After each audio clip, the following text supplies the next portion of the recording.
Hello everyone, সন্ধ্যার সময় যদি পাওয়া যায় এরকম চিকেন চাউমিন তো কেমন লাগে? আমার তো খুবই ভালো লাগে। সন্ধ্যার টাইমে একা একা বসে থাকলে তাহলে বাড়িতেই তৈরি করে ফেলো এরকম চিকেন চাউমিন। তো চলো ভিডিওটা দেখা যাক। আমি এখানে চাউমিন নিয়ে নিয়েছি, আর এই যে জলটা গরম হয়ে গেলে পরে চাউমিনটা একটু বয়েল করতে বসিয়ে দিয়েছি, আর এতে দিয়েছি একটু রিফাইন্ড অয়েল, যাতে চাউমিনটা সুন্দর বয়েল হয়ে একটার সঙ্গে একটা মিশে না যায়। তো আমি এখানে সব সবজিগুলো কেটে নিয়েছি, আমার ঘরে যে সবজিগুলো ছিল আমি সেটা দিয়েই আমি কিন্তু চাউমিনটা তৈরি করে নিয়েছি। একে একে করে বিনস, গাজর, পেঁয়াজ, তো সেগুলো সব আমি কেটে নিয়েছি। আর এখানে এই যে চিকেন ছিল সেটাকে আমি একটু জলে ভিজিয়ে রেখেছিলাম, কারণ ফ্রিজে ছিল।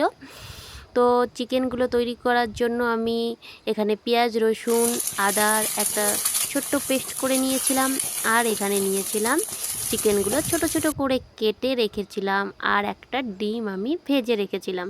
তো চলো এবার চিকেনটা দেখা যাক কী করে আমি রেডি করি। তো চিকেনটা আমি কিন্তু ভালো করে একটু ভেজে নিয়েছিলাম, একটু চিকেনটা লাল লাল করে ভেজে নিতে হবে সুন্দর করে। তারপরে আমি যে পেস্টটা তৈরি করে রেখেছিলাম সেটা দিয়ে দিলাম, আর একে একে করে জিরার গুঁড়ো, লঙ্কার গুঁড়ো, আর দিয়েছিলাম এখানে একটু অল্প পরিমাণ মতো গোলমরিচের গুঁড়ো। সেটা দিয়ে আমি ভালো করে চিকেনটাকে কষিয়ে নিয়েছিলাম। তারপরে দিয়ে দিলাম হলুদ গুঁড়ো, একটু লবণ দিয়ে ভালো করে আস্তে জালে কিন্তু এটা কষাতে হবে। আর এখানে দিয়ে দিয়েছিলাম অল্প একটু গরম জল, সেটাকে ভালো করে নেড়ে চেড়ে যতক্ষণ পর্যন্ত তেল না ছাড়ে ততক্ষণ পর্যন্ত কিন্তু আমি চিকেনটা কষিয়ে গিয়েছি। তো দেখো আমার তেলটা ছেড়ে দিয়েছে যখনই, তখন চিকেনটা আমার কিন্তু রেডি হয়ে গেছে।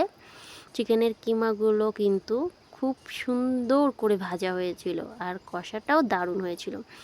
আর এখানে চাউমিন বানানোর জন্য আমি একটা সস তৈরি করে নিয়েছিলাম। এখানে নিয়েছিলাম soya sauce, chilli sauce, tomato sauce, আর একটু ভিনিগার নিয়ে ভালো করে গুলে রেখে দিয়েছিলাম। এবার চাউমিনটা আমি বানাবো, সেজন্য একে একে সব সবজিগুলো দিয়ে দিলাম। বিনস, গাজর আর পেঁয়াজগুলো দিয়ে ভালো করে একটু নাড়াচাড়া করে নিয়েছিলাম। আর একটু দিয়েছিলাম এখানে মটরশুঁটি, অল্প পরিমাণ মতো, বেশি দিইনি, এটা অল্পই দিয়েছিলাম।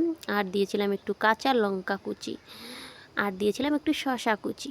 হালকা পরিমাণে এটা 2 মিনিট মতো নেড়ে চেড়ে আমি কিন্তু চাউমিনগুলো এবার দিয়ে দেব। দেখেছো চাউমিনগুলো কত সুন্দর করে মানে একটার পর একটা ছাড়িয়ে আছে। তো চাউমিনগুলো কিন্তু বেশি সিদ্ধ করা যাবে না, তাহলেই কিন্তু ভালো হবে। তারপরে আমি চাউমিনগুলো এখানে দিয়ে ভালো করে নেড়ে চেড়ে একটু লবণ দিয়ে হালকা পরিমাণ মতো, আর এবার দিয়ে দিলাম একটু ডিম, আর দিয়ে দিলাম এবার যে চিকেনটা আমি কষিয়ে রেখেছিলাম সেই চিকেনটা, আর যে আমি সসটা রেডি করে রেখেছিলাম সেটা কিন্তু আমি এরপরেই দেবো। ভালো করে নাড়াচাড়া করে মাখিয়ে একটু ভাজা করে 2 মিনিট মতো এবার সসটা দিয়ে আমি কিন্তু 2 মিনিট মতো নাড়িয়ে চাড়িয়ে নামিয়ে নেব। তো দেখো চাউমিনটা কেমন হয়েছে অবশ্যই কমেন্ট করো। অনেক অনেক